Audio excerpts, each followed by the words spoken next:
We're back at the state police debate yet again.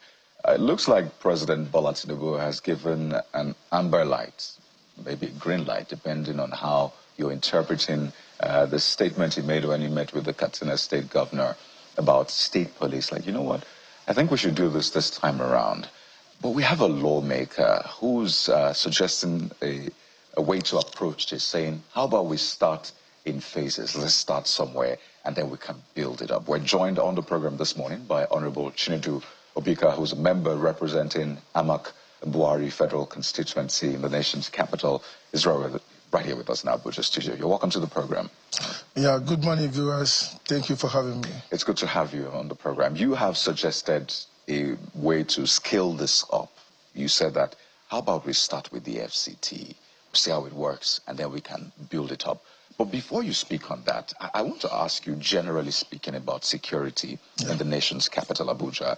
You are, you're expected to be a man of the people, being their representative, so you feel their pulse on different issues, security being one of them. I personally witnessed, the aftermath of a robbery this morning.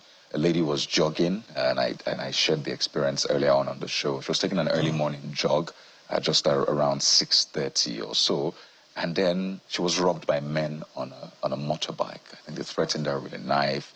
I think she had to run. She fell, and all of that. This happened early in the morning in a central area. This has happened in the hinterlands. And let me just quote the area: after Area 8 Bridge, before Obasanjo Junction, behind Automatic Car Wash. That happened this morning. I witnessed the aftermath of it. I spoke to the woman. And then yesterday, there was an incident of jungle justice, I think around Mabushi area, if you probably heard about that too. So what exactly is going on first in the nation's capital? Are you concerned about the security situation? You see, Kennedy, the truth is this. When the idea of Abuja was envisaged, the plan was for about 3 million people in total. And the city center, which is the phase 1, is to accommodate about 230,000 people, residents. Today, that's not the case. The general insecurity problem in Nigeria has pressured people from across the states. People now view Abuja as the most safest place in Nigeria, quote. And because of this influx of people, the good, the bad people are coming in at the same time. For me, the security architecture of Abuja has been overwhelmed, just like the same with other areas like education, health, and the rest of them. But the area of concentration now is security. Believe me, men in uniform or within the security apparatus in FCT are doing so much. If not, it would have been worse. Because the infrastructure itself is overwhelmed. And that's why I wrote a letter to Mr. President when we came into office, asking him to support the issue of independent police force for Abuja, Federal Capital Territory. Because for you to have the type of security that we need for Abuja, there must be a lot of investment. You cannot just wake up in the morning and think that if you don't put what needed to be put in place, that you can secure Abuja. And Abuja is very important to this country. Imagine if one of the people from the diplomatic corps kidnapped one day, the kind of image it will have for this country. We have a lot of notable multinationals, diplomats, a lot of people here in this Federal Capital Territory. A lot of attention must be paid to build up the security infrastructure.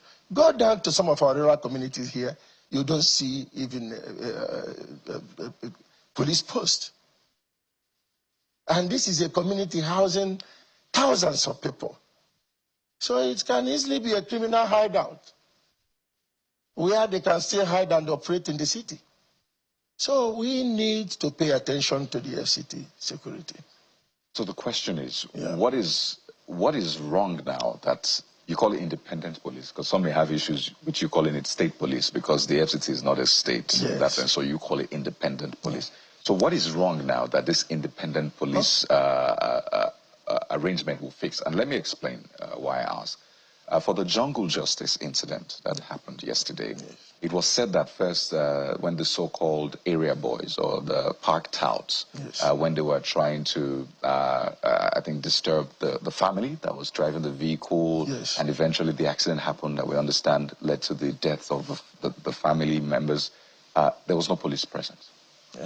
When the people in that area pounced on those park touts, beat them to a pulp, and then went ahead to burn them, from what we understand, there was still no police presence all through that period. So I'm talking about a long period of time.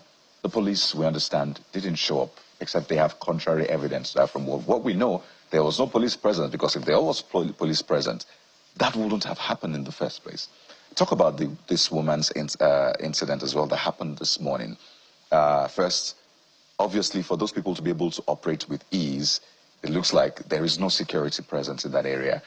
What about CCTVs? We can talk about the CCTV contract that was given and nothing came out of it. So you're not even able to track these people. So what is broken right now that an independent police would fix? Now, look at this. And when you speak to those incidents, how independent police will have maybe fixed those issues? You see, for me, had there been there is an independent police force which is well funded, the issue of using modern technology in tackling insecurity will be, the funds will be available for that. You can't believe it. I don't think that in the FCT police command, I don't think they have any drone. Had there been there is maybe a section or a department, a unit of the police force that manage the drone system, the CCTV cameras, put in places, things like that, and even before that, the members of the police force go into that area where there is such incident, they should be able to know what is happening around there for their own safety too, and to know how to come in. So you can only use modern technology to tackle these kind of problems. Police needs funding. That is where I'm heading to. And in what I'm proposing, I'm saying that FCT can use, we have about 1.8 trillion budget this year. Assuming that we channel about 2% of FCT internal generated revenue into the FCT independent police force. Do you know what we can get out of that? A lot could have been achieved through that. Having more vehicles, recruiting more men, putting using the modern technology in tackling this problem. Because whether we like it or not, the security challenges will escalate. Many people are coming in, and all these people that are coming in, more than 65% of them to 70 have nothing to do. So it's further putting pressure. And look at this guy there. There is no city like that of ours in Abuja here, in any part of the world, that can be able to create enough jobs for its residents if they don't have activities of nightlife. At night, a lot of activities are going on. And that creates a lot of employment. When people feel secured, they can move out in the night, spend more money. That helps businesses that are paying taxes to government. That creates more jobs, mostly for our youths who are lacking this job, who engage in these crimes. So, put security in place, you have done a lot for the people. Certainly. So you've talked about more spending or more funding for government. So if we look at the FCT's budget, 1.2 trillion naira, 2% is about maybe 25 billion naira plus. I want to imagine that something close to that is already being spent. on security. In fact, the FCT minister will tell you that he's big on security, try to fight the one chance bit. So again, I'm trying to really understand how this will move the needle forward in that sense. And we'll get to the legislative bit of it, because this is also largely in the realm of lawmaking, the National Assembly and the rest. But let's toss it over to our Lagos studio where Jeffrey is sitting by. Jeffrey.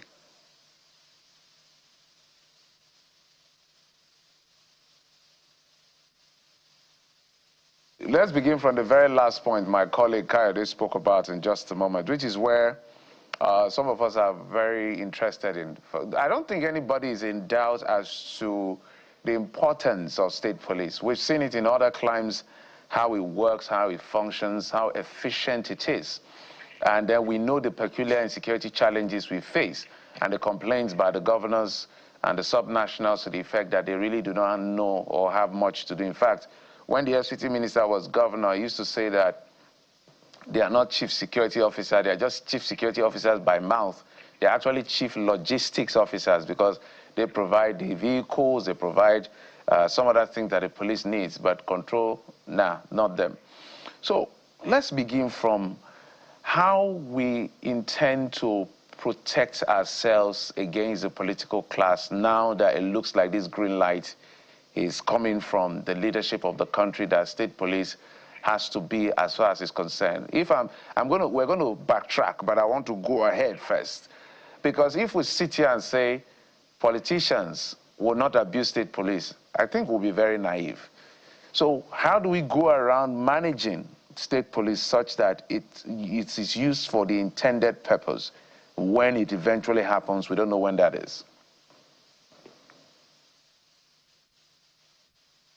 Is the question turned to me? Okay. Yes, it's for you. You're the guest. Look at this. Let's see it from this perspective. Now, I think the two areas and that we need to focus on, and that will be done through legislation. Let me use Abuja, because I'm talking about Abuja now. That's my area of interest at this point in time. Mr. President, by constitution, is the governor of Abuja. The National Assembly is the legislative assembly of FCT. So we don't need the two-third majority, the two-third state assembly, the two-third of the state assembly in Nigerians confirmation before we can enact the law that we put FCT state policing in place. I am suggesting that we use FCT as use FCT as a pilot state to initiate this. If we, through legislation, make the FCT police independent when it comes to funding, that is number one. When the police need to get their money from the governor of the state, that is when such influence of the governor dictating what the police chief or his men will do or that. That is number one. Secondly, we focus on the issue of the appointment itself. This will come with the wisdom of the 360 members, putting heads together to know how we can guide it that such powers will not be abused. But if we get it right in the terms of funding and get it right in the terms of appointment, I think that fear of what the politicians will use such powers to do will be out of place. Somebody like me, I am from Labour Party. I should be worried as being an opposition. Why am I even talking about state policing? But already, Mr. President is in charge of Nigerian police force. So it's the same thing to me. It's just making it possible so that the FCT police can have more funding. That is what it's all about, so that we can secure Abuja as a federal capital city. You have heard what Kayode said this morning that is happening. About 2 months ago, I went out to see my in-law in a garden here in Abuja around 11. And after I finished having a meeting with him, I left before him. 2 minutes away, he was driving out of the garden. His vehicle was snatched from him, and that was the end till today. So there is so many insecurity issues that is happening that is not even being reported in Abuja. So if there's anything now that we need in Abuja presently, is for the security of Abuja to be put in a place where the residents can be confident going out to do their daily Honorable, I understand what you're saying, but the big picture is to have state police across board. We have seen that most of these national state assemblies are appendages of the governor. They control the local government. Even sometimes the National Assembly itself is even called a rubber stamp National Assembly. They've, rebuffed that. They've defended themselves. So I want us to look at it in its entirety and not just one isolated case of Abuja, which is a very valid position you made. So I'm expecting perhaps if there's a piece of legislation in terms, because you've talked about funding, if the funding will come from the from the state governor or from the state government, we're still talking about the same thing. So perhaps maybe we will not be able to diagnose and find out exactly how to protect. But on the other hand, there are low-hanging fruits that we are not even using. So what shows that we're even serious, Honorable? Do you think we're serious about state police? I'll give you 2 examples. The FCT, for instance, the issue of the CCTV has become a completely complicated issue, a simple thing.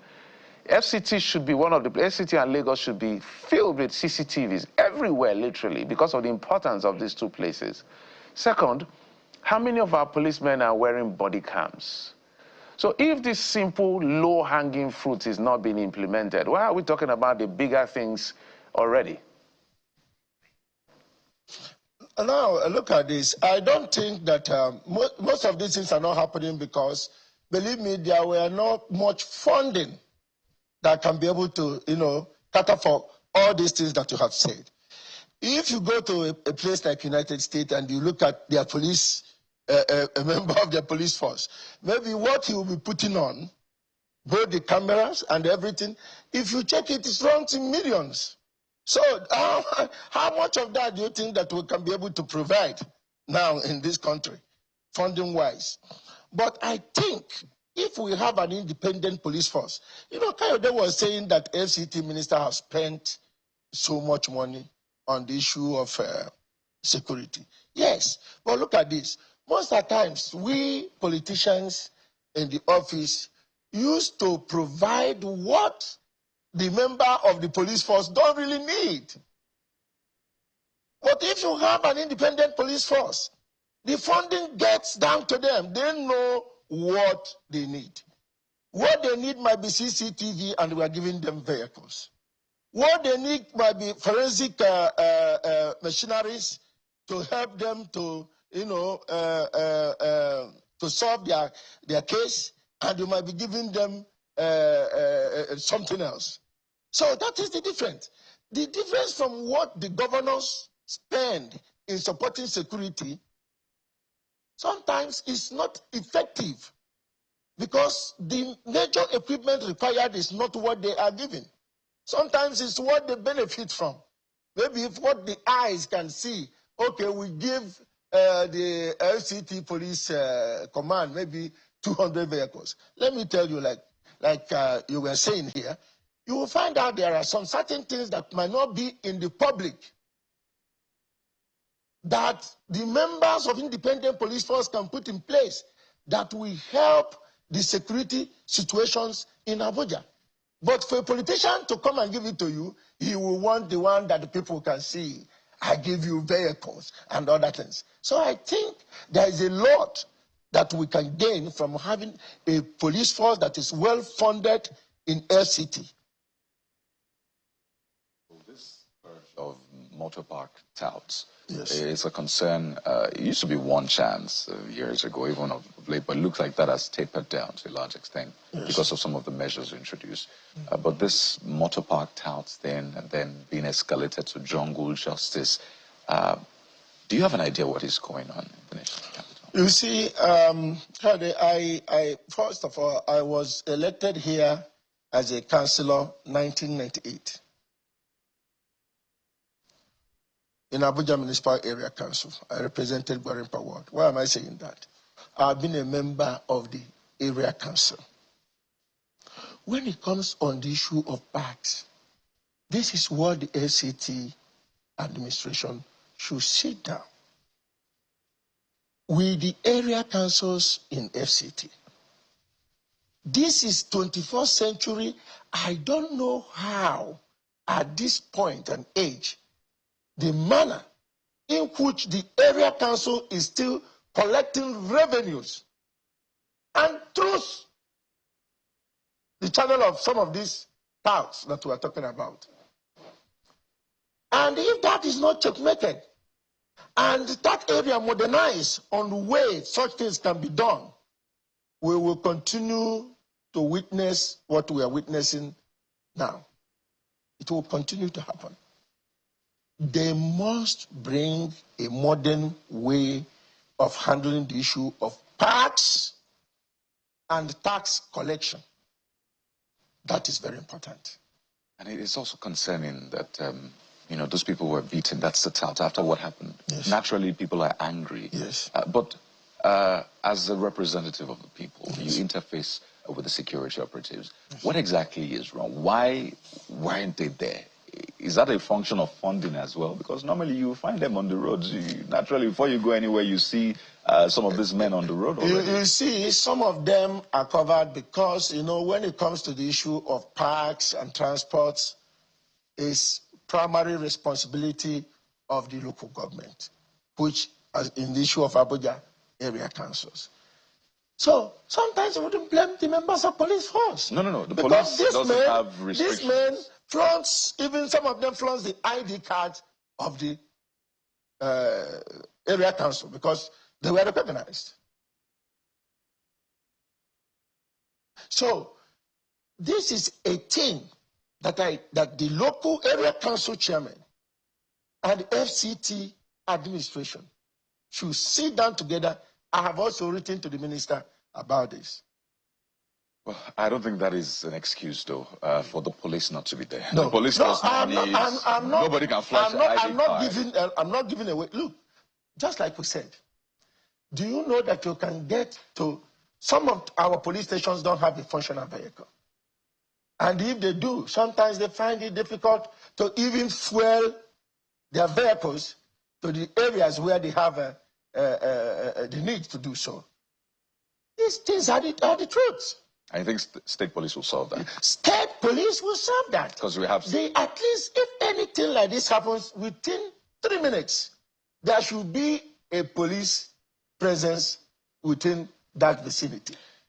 Well, we hope that we're able to sit down and really fix this once and for all, particularly the funding bit. Funding. Because if you have states that are still struggling to pay minimum wage and all of that, if you add the burden of solely funding police, how will they handle it? But some states say they are able to. So we need to look at those figures, look at the numbers, the projections, and be sure that we do not have a disaster on our hands. But we wish you the best with this crusade. It looks like you're not going to back down. So we'll see how it also plays out in the National Assembly, because you will need the National Assembly to look at your own proposal. And there's something you said, that FCT is not a state. Yeah. If you go to section 299 of the Nigerian Constitution, it recognizes the president as the governor of Abuja. It recognizes the National Assembly as the legislative arm of Abuja. And the last court ruling that we had said Abuja, and that 299 also said that Abuja is to be treated as if it were a state. As if it were a state. In the time of administration and the political participation. And that's why I went ahead again to also be part of those who are advocating for FCT Legislative Assembly. Well, Honorable, we're totally out of time, but I just want to say that, to be clear, it doesn't look like much will change. Because that will then mean that the president is still in charge of the police in the FCT, which he already is anyway. So I don't know how much that will even change in the first place. It will change through funding. We build more police stations. We put more modern technology in, tackling insecurity, drones, CCTV cameras, funding more vehicles. But the president will still be the one in charge of the police. Of course, because he's already in charge. He's the commander-in-chief. No, do you know what it is for one man to be Inspector General of Police of the whole nation? There's a commissioner of police. There's commissioner of police. But now, can you imagine when that commissioner of police have full authority, just like the Inspector General of Police, and is operating only in the Federal Capital Territory. He can put more energy, more attention, and everything that he requires to get Abuja secured. Interesting times we're in. Honorable Chinedu Obika, we have to thank you for your time, your proposals. We hope you follow it through. Of course. Across. As a member representing Amak Buhari Federal Constituency, speaking on this state police proposal, but given the FCT slants to it. So we'll wait to see how other state governors also respond to this. But that's the segment on state police, but clearly not the end of the conversation, something we're following through. We'll take a quick break now, and when we return, the president made some statements about the nation's economy recently, and there have been lots of criticism about the data to back that up. In fact, people are fact-checking the president. We'll step into that in a moment. Please stay with us.